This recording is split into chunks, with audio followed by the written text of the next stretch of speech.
The past several years have been extremely bad for really all of woke Hollywood, but especially Disney. It doesn't matter whether you're talking about the box office, the theme parks, or especially streaming. Disney's in a bad spot right now. It got so bad that they fired Bob Chapek, brought Bob Iger back, who just so happened to be waiting in the wings for just this very moment. And now there's a lot of attention that's been placed on the last several box office releases from this company. Valiant Renegade did a video over on his channel. A lot of news articles picked it up, talking about how $890 million, the estimated losses for the last several Disney movies that have been put out. Massive flops like Lightyear, Strange World, disappointments like Thor: Love and Thunder, even Wakanda Forever. And of course, you have The Little Mermaid and Elemental that are still out in theaters and are both set to lose money for Disney.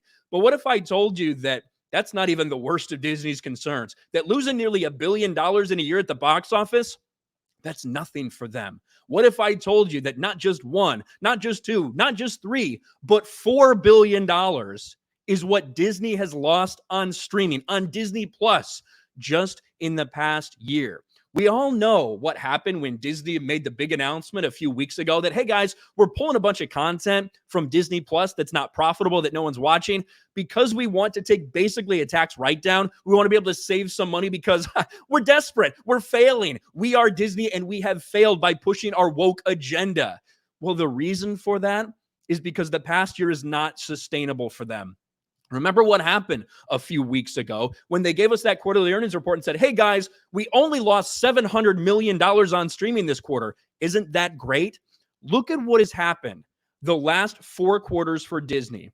Here's that one. Congratulations. Only $700 million in losses for Disney Plus. Look at the quarters before that. Quarter 1 of 2023, over $1 billion lost. Quarter 4, $1.5 billion.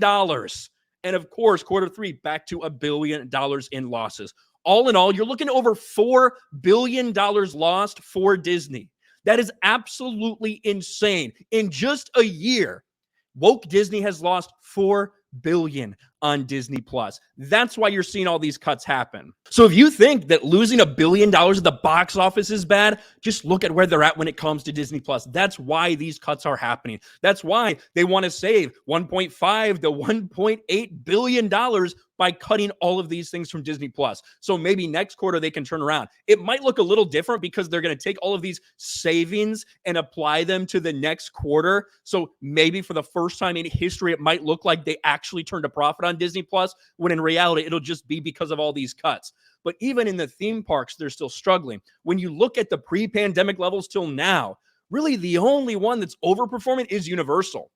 Universal continues to tear into that market share for Disney. And it's not something people ever thought would happen. It's not something that people ever thought was a possibility, that Disney could be losing ground in this way at the theme parks, their big moneymaker.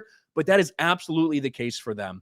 So it's not just the theme parks. It's not just the box office. It's not just streaming. It is everywhere when it comes to Disney right now.